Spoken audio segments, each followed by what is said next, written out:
Assalamualaikum warahmatullahi wabarakatuh. Alhamdulillahi hamdan katsiran thayyiban mubarakan fih kama yuhibbu rabbuna wa yardah. Asyhadu an la ilaha illallah wa asyhadu anna Muhammadan abduhu wa rasuluh la nabiyya ba'da amma ba'du. Kaifa halukum? Masih ada ya yang belum bisa menjawabnya? Ya tentu ya masih ada yang lupa barangkali ya, karena kita baru belajar sekali tatkala kita orientasi ya. Orientasi kita pernah diajari sama walasnya ya, bagaimana jikalau kita menjawab salam atau menjawab kabar dari orang yang menggunakan bahasa Arab. Nah, di sini Bapak ulangi lagi jawaban jikalau kita tanya kabar dalam bahasa Arab seperti kaifa halukum, kita menjawabnya dengan alhamdulillah bi khairin. Nah, bagaimana? Alhamdulillah bi khairin. Coba kita ucapin lagi bareng-bareng. Alhamdulillah bi khairin. Nah, seperti itu ya. Nah, sekarang Bapak tanya lagi, kaifa halukum? Alhamdulillah bi khairin. Nah, seperti itu ya. Dan sebelum kita masuk ke pelajarannya, adik-adik masih ingat ya sama Bapak? Bapak siapa? Nah, jikalau masih ada yang lupa, nama Bapak Pak Hasan ya, Pak Hasan. Nah, Pak Hasan akan mengajarkan kalian bahasa Arab. Nah, jadi pelajaran kita pada hari ini yaitu bahasa Arab. Nah, di sini adik-adik ada yang tahu kenapa kita harus belajar bahasa Arab? Ayo, ada yang tahu? Belum tahu? Nah, karena yang pertama, bahasa Arab itu adalah bahasanya kaum muslimin dan bahasanya Al-Quran. Nah, Al-Quran diturunkan dalam bahasa Arab. Jadi, bahasa Arab ini adalah bahasa yang istimewa yang dipilih langsung oleh Allah Subhanahu wa Ta'ala.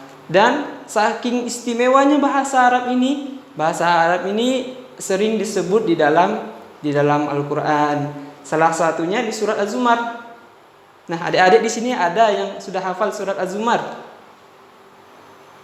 Nah, jikalau belum, kita Bapak bacakan ya, yaitu qallallahu ta'ala walaqad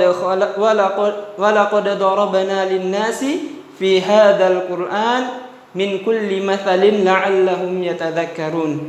Qur'anan Arabiyyan ghairu dhi 'iwajin la'allahum yattaqun. Nah, di sini adik-adik ada yang tahu artinya apa? Nah, Masya Allah ya, belum tahu ya. Nah, artinya, dan sungguh telah kami buatkan untuk manusia di dalam Al-Quran itu perumpamaan min kulli mathalin, perumpamaan la'allahum yatadhakkarun, agar manusia itu mendapatkan pelajaran. Nah, jikalau kita mau berilmu, kita bisa belajar Al-Quran, karena Al-Quran adalah pedomannya umat Islam, yaitu Al-Quran dan sunnah. Qur'anan Arabiyan ghairu dhi 'iwajin la'allahum yattaqun. Al-Quran dalam bahasa Arab yang tidak ada kebengkokan, ghairu 'iwajin, tidak ada kebengkokan atau keselewengan. La'allahum yattaqun, agar mereka bertakwa.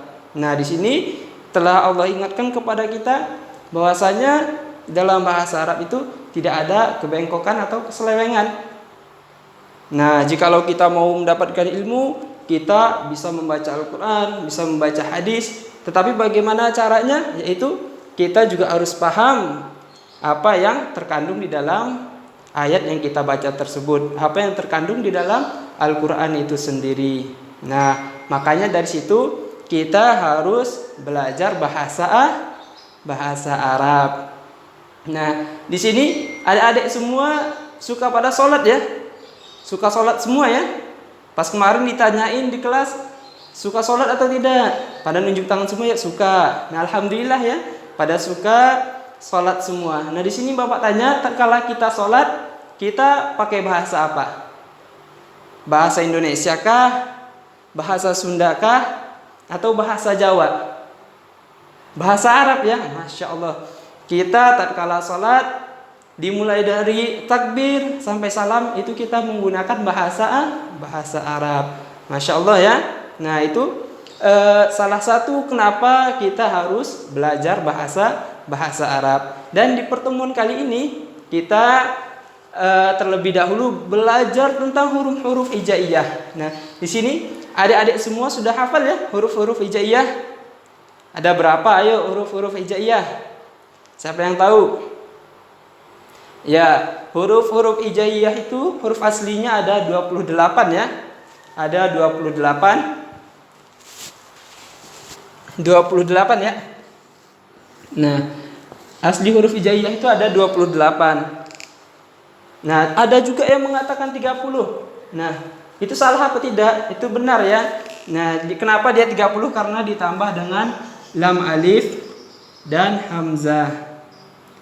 Ditambah dengan lam alif dan hamzah. Aslinya lam alif sama hamzah ini tidak masuk ke dalam huruf hijaiyah karena huruf lam itu sendiri dan alif juga sendiri. Sedangkan hamzah juga termasuk ke dalam alif itu sendiri.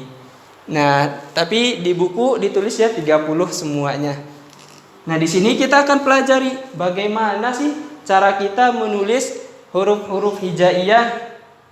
Adik-adik sudah bisa menulis semua ya? Masya Allah ya, Alhamdulillah bisa menulis semua ya. Karena di TK-nya dahulu telah diajarin ya bagaimana menulis pakai bahasa Indonesia ya. Nah cuman sekarang kita akan menulis dengan bahasa Arab, yaitu huruf-huruf hijaiyah. Nah jikalau di buku, adik-adik lihat di buku ada garis-garis ya. Ada garis-garis di buku. Nah, kalau di buku biasa itu ada garis-garis. Nah, bagaimana cara kita menulis tatkala ada garis-garis tersebut? Nah, di sini adik-adik harus belajar.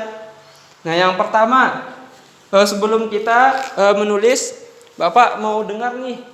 Adik-adik bisa membacakan huruf-huruf hijaiyah ya. Kita baca bareng-bareng.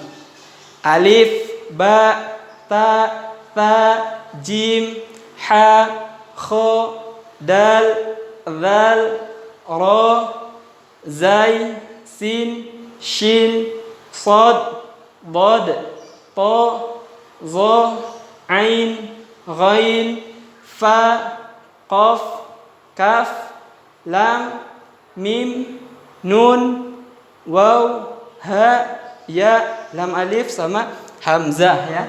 Nah, sekarang kita mulai belajar menulis ya. Yang pertama yaitu huruf alif.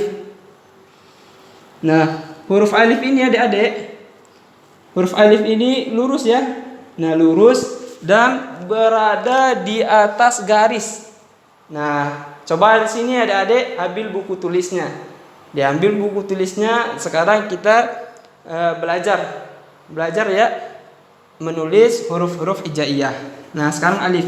Nah, alif ini seperti ini ya, lurus kayak angka 1 berada di atas garis. Nah, udah ada yang bisa? Nah, jikalau udah ada yang bisa, sekarang kita belajar huruf ba. Nah, huruf ba juga berada di garis ya. Di garis. Tidak boleh lebih dari di bawah garis. Ba. Seperti itu ya, berada di garis huruf ba. Atau ta juga seperti itu. Ada di garis. Ta. Fa juga sama ya, berada di garis. Nah, selanjutnya kita belajar huruf jim. Nah, bagaimana cara menulis huruf jim? Nah, begini ya caranya huruf jim. Nah, cara menulis huruf jim, kepalanya ini adik-adik nih harus berada di atas garis. Berada di atas garis. Sedangkan perutnya berada di bawah garis. Seperti ikan lumba-lumba yang mau melompat. Nah, seperti itu ya. Huruf jim, huruf ha dan huruf qaf sama ya. Sama, kepalanya di atas dan badannya di bawah.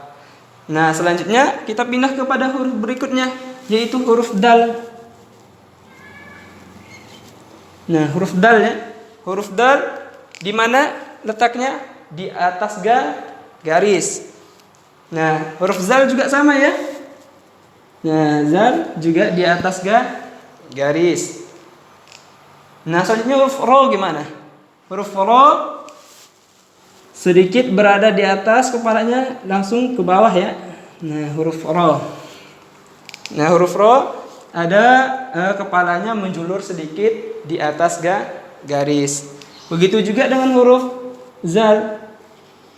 Juga di atas garis sedikit. Nah, selanjutnya ke huruf sin ya. Sin. Nah, huruf sin giginya ada 3 nih. 1, 2, 3. Nah, giginya ini berada di atas garis, sedangkan perutnya berada di bawah garis. Diulangi lagi ya. Sin. Nah, gigi-giginya berada di atas garis, sedangkan perut atau buntutnya ya berada di bawah garis. Nah, selanjutnya huruf shad ya. Shad juga seperti itu ya. Nah, kepalanya berada di atas garis, sedangkan ekornya atau perutnya berada di bawah garis. Huruf dot juga seperti itu ya, Nak. Dot juga. Huruf to bagaimana? Udah ada yang tahu? Nah, to juga ya. Nah, huruf to berada di atas garis. Sama juga dengan huruf zo. Nah, selanjutnya huruf ain. Nah, huruf ain ini kita menulisnya seperti angka 8,5 ya. Setengah dari angka 8. Yaitu kita bikin kepalanya terlebih dahulu di atas garis, baru badannya ya selanjutnya. Nah, seperti itu. Ain. Kepalanya di atas, badannya atau ekornya di bawah, sama dengan ghain juga seperti itu. Nah, selanjutnya huruf fa ya. Fa.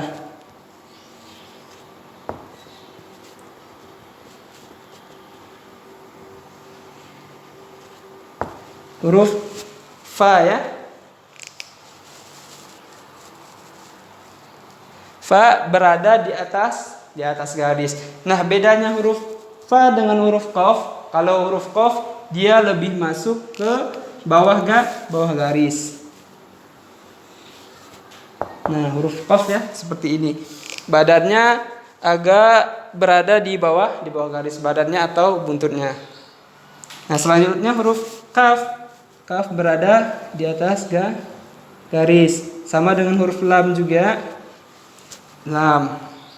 Dan selanjutnya huruf mim ya. Nah, mim kita tulis di sini. Mim kepalanya berada di atas, sedangkan buntutnya berada di bawah.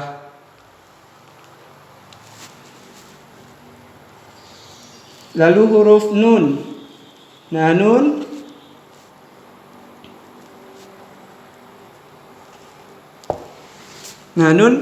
setengahnya berada di atas dan setengahnya lagi berada di bawah.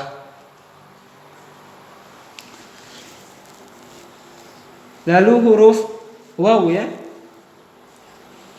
Nah, huruf waw kepalanya di atas dan ekornya di bawah.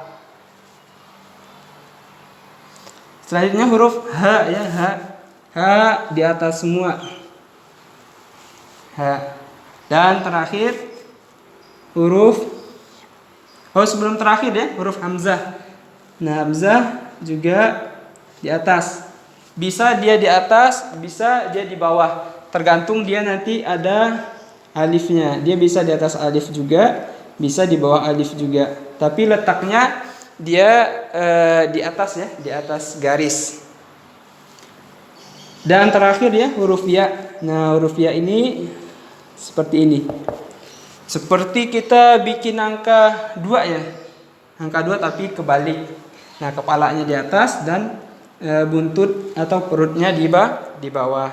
Nah, sampai di sini coba kita belajar lagi ya menulisnya. Dan mungkin kalau adik-adik merasa terlalu cepat Pak nulisnya, bisa diulang-ulangi lagi ya. Berhentikan dahulu, di pause dulu, baru dilanjutkan lagi. Nah seperti itu ya pertemuan kita hari ini tentang bagaimana cara kita menulis huruf-huruf hijaiyah. Dan di sini nanti Bapak akan menugaskan adik-adik ya. Kita buka halaman 6. Nah, di halaman 6 itu ada tadribatnya. Tahu apa itu tadribat? Nah, tadribat itu adalah latihan ya. Nah, latihan kita menulis huruf-huruf hijaiyah. Nanti setelah adik-adik mengerjakan semuanya, bisa difoto ya, difoto hasil kerjanya dan dikirim ke Bapak ya lewat Japri. Nah, mungkin itu saja yang bisa Bapak sampaikan. Kita akhiri pertemuan ini dengan doa kafaratul majelis. Subhanaka Allahumma wa bihamdika asyhadu an la ilaha illa anta astaghfiruka wa atubu ilaik. Wassalamualaikum warahmatullahi wabarakatuh.